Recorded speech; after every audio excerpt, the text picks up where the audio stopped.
Alright guys, before we start with this video, let's go over some of the features of this particular lathe. It is a Huddy, but what you want to make sure is, it's hard to see, this is your cutting bit, and that's supposed to be centered just above the center part of the shaft that you're on your whole armature, or yeah, the whole armature that you're trying to cut.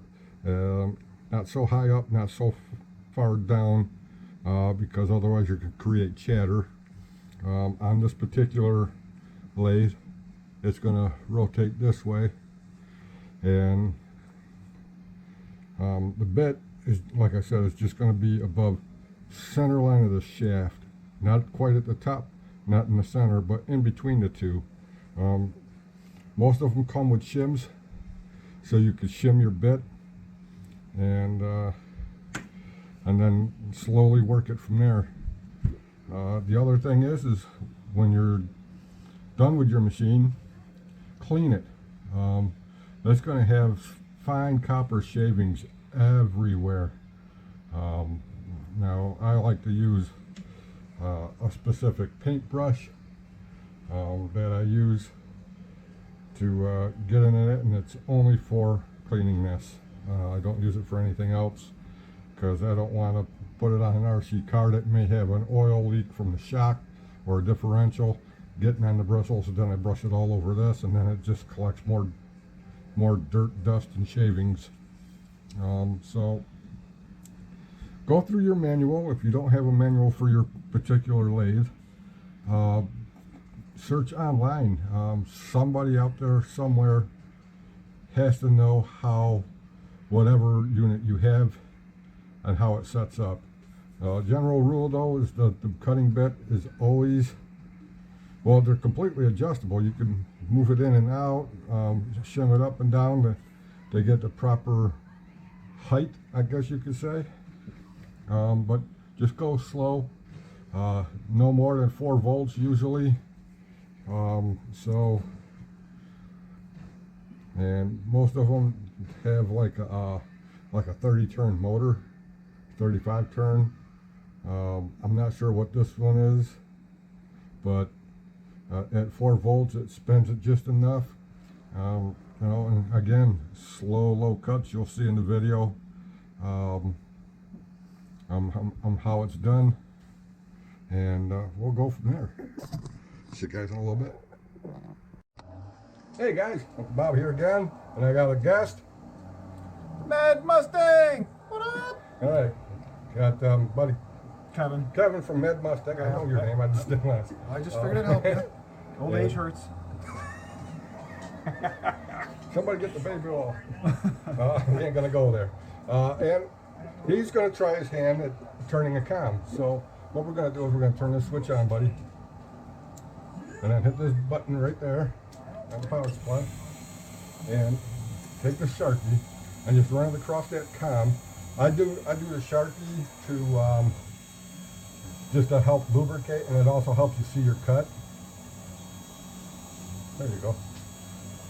And then just work the controls till you just barely touch the comm, and then go back and forth and do that like 8 times. You could, when you make your first cut, or when you make your first, yeah. Let me pull my hat back. I've done that 700 times. After you make your first cut, well, you will see the line when it hits. Yeah, I'm trying to see how close I am with the cutter though. Oh yeah, that's true. So I can go in nice and slow at least. I think we're getting close, right? Yeah, there you go. And the other reason for the black Sharpie is it also helps you show high or low spots.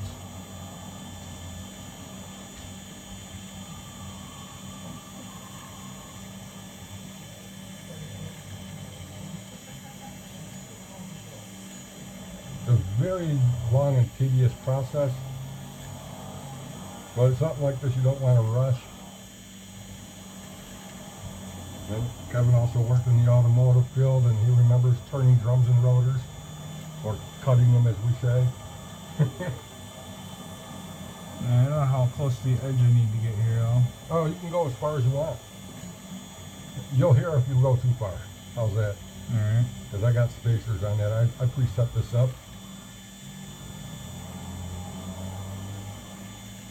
The only thing I didn't do is I didn't put the shaft braces down on it because I think they kind of hinder it and make the motor heat up. Gotcha. My old lathe didn't have those. It had bearings, but it didn't. This one's V-groove.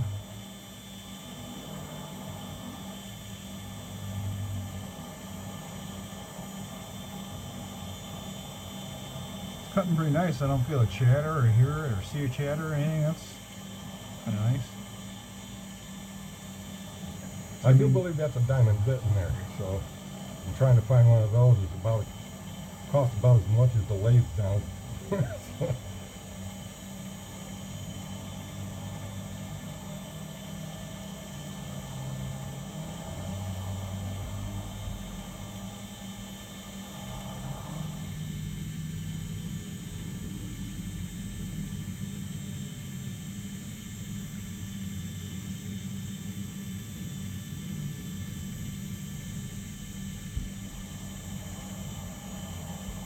I'm gonna be getting close to this edge here now. You'll hear it. You'll know when you're there. It's like what she says. If when your toes start to curl, you're there. If you have time. Right. Sometimes, you know, it's just like in and out. Wait, did, Yeah, I'm I, at just, the did I edge. just quote the who? I'm definitely at the edge here now. Okay. Well, there's a stop on here anyway, so it's not going to go too far. Alright, you set that up already? Alright. I never changed it, so Oh, sure? yeah, keep going. I don't see any more black, so we want to.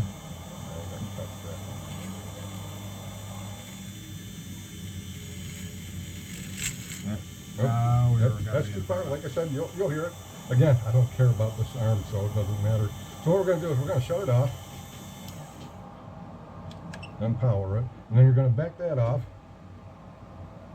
And you remember, see, I can't even remember, it's my lathe. I always end up digging it into the comm. Well, we don't want to do that, then we'll start all over again. And then what you do is you can spin that by hand just to see if there's any high spots or low spots. Well, I would just push on the stacks. Makes it a little easier. Or we could just pull it right out. What she said.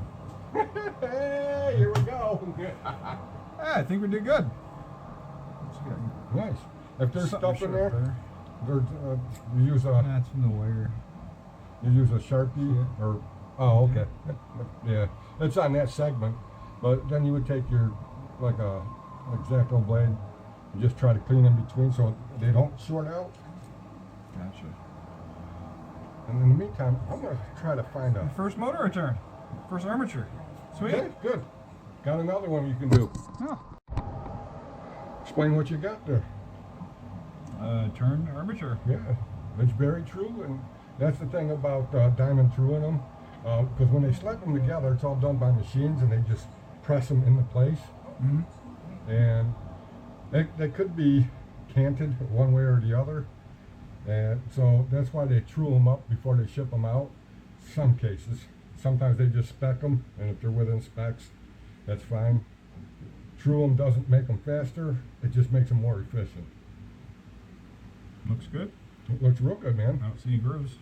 Outstanding. All right. Same thing with this other one. All right, guys. So we just pulled this 13 turn Speed Gem 2 apart because when I was doing some other stuff with it, I noticed that when I used the serrated brushes, it also serrated the comm. And Kevin can verify you could feel those gouges in there. Oh yeah. So what we're going to do is we're going to turn this one and see how he does. So we'll be right back. Let's get it set up and get this machine on. Okay guys, this is Kevin's third pass. And he's just about done with this. So we're going to take a look and see where it's at.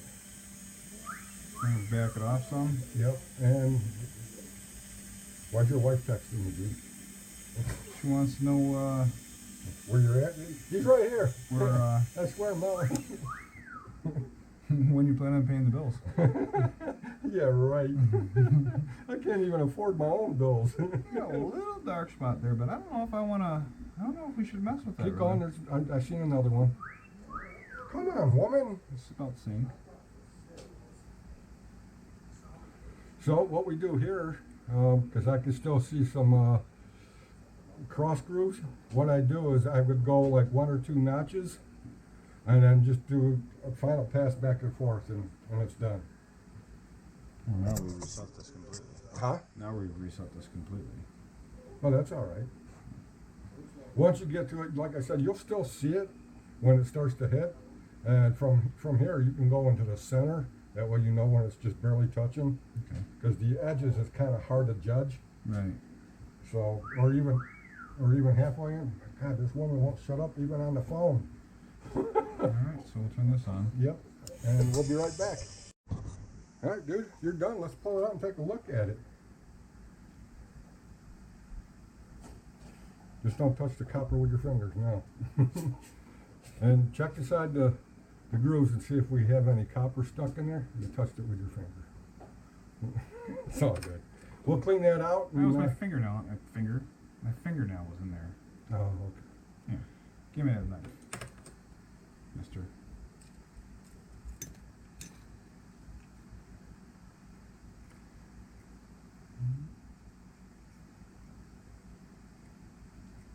There's nothing in there.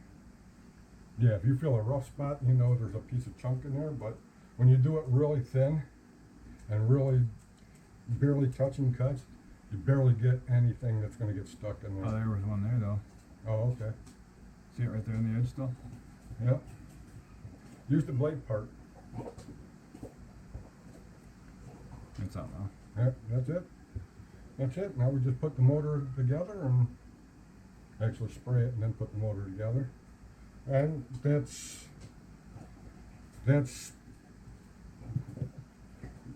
90s, 2000s, late 80s motor tech right there. This is how we had to do it.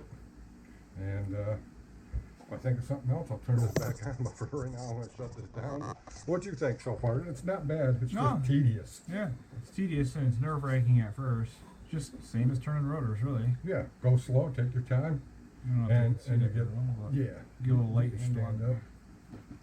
Light angle on there so you can see there's grooves are all gone now. Thanks for showing me, man. Yeah, no problem. Now, if you ever need to borrow it, you can. Alright. I mostly run brushless, but yeah, Yeah. absolutely. And well, if you got an old motor that is cool looking and you want to preserve it, this is one way to do it. Again, with the motor sitting in storage with the springs on the brushes are a little harder than this. Actually, no, because they wear more than this. And it's about the same. Carbon, graphite, and copper versus pure copper, which is going to be softer? I think the copper would be. Right. I'm sure also all the debris and dirt and dust that gets in there and also Yeah. helps eat away at that armature and the Exactly, brushes exactly. too. So And again, this doesn't make it faster chewing them, just makes it more efficient. And I'll go over some brush stuff in a little bit, guys, but meantime, I'm going to shut this down and we'll call it a night. Alright guys, so after you true your comm and you put your motor back together, you shim up the armature to find out where it's going to be and install new brushes, which I did not on this motor. This is the one that we just did, and we're gonna test it. I just still got the Allen key in my hand because I just put the armature, I guess, whatever, reluctor, and we're going to give it a spin at 7.2 volts, I think it was set. Yep, 7.2 volts. And fires right up. Walking a little bit.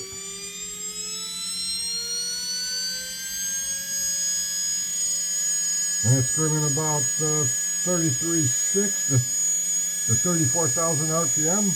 Not bad, not bad. But I don't know if you can hear me, but I want you to listen to what happens when.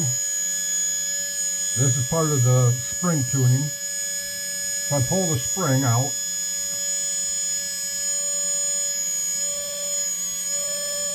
Can you hear the RPM pitch? So that tells me it needs a lighter spring on the negative side. If I try to push the brush in, it slows it down.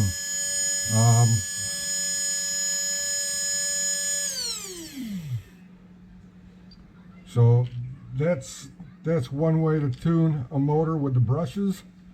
You know what? Let's try something different. I'll be right back. I recently just got a super stock RZ motor. Specs on this at 7.2 volts. The RPM is 27,500. Right there. No load. So we're going to test that. So there's the motor. Now I did brick this in already. I ran it a little bit. I didn't clean it. I did not put bearings in it. It's strictly straight out of the box. The bushing's still there. And this one you can't see because I just put that piece on there. So let's put this motor in.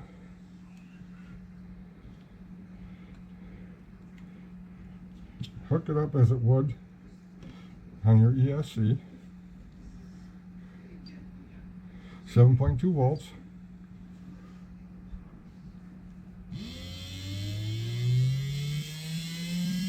Man, it sounds like it's got a lot of torque.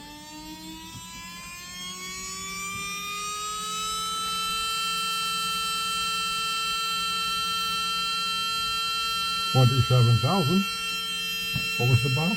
What was on the box? 27.5. 27.1. So very close to what it says, 27.4. So I would imagine after these brushes seat in that it's going to run as it should. Maybe they tested it without the leads.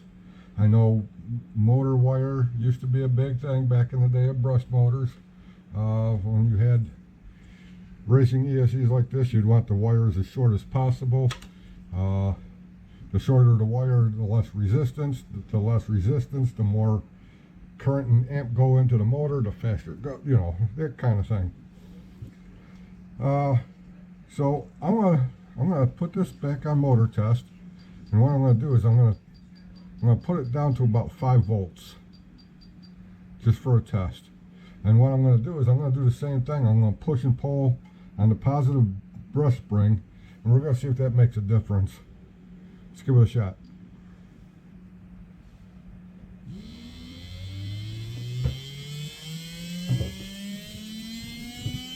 Let it get up to 5 volts. And I'm going to push it in first.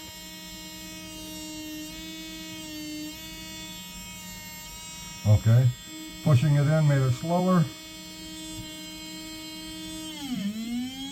That was me. That's not going to work. Let me grab my needle noses here. See if I can grab the spring. I can't grab the spring. Alright, let's try this.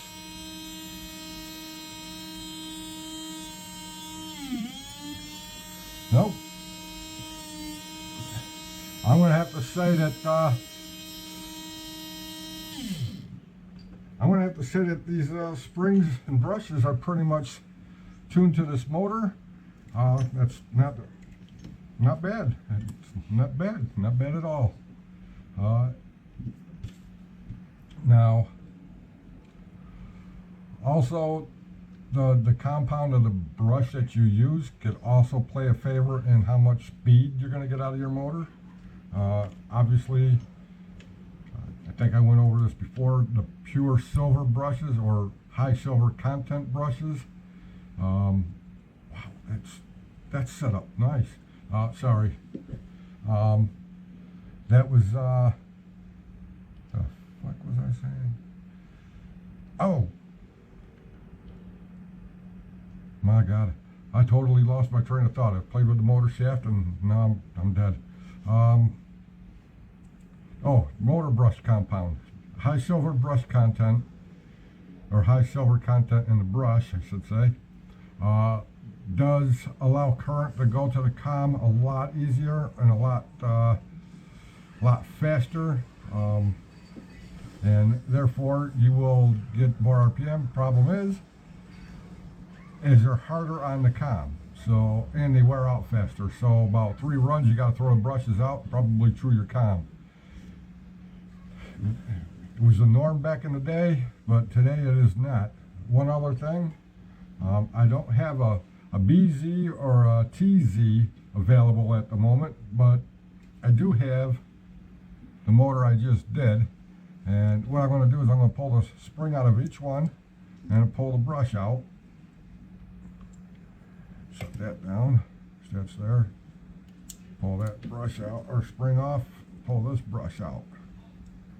Now, look at the difference of the brush channels, basically. This one's a stand-up. The RZ is a lay-down. Now, what the lay-down brush does, say this is your comm, get this right.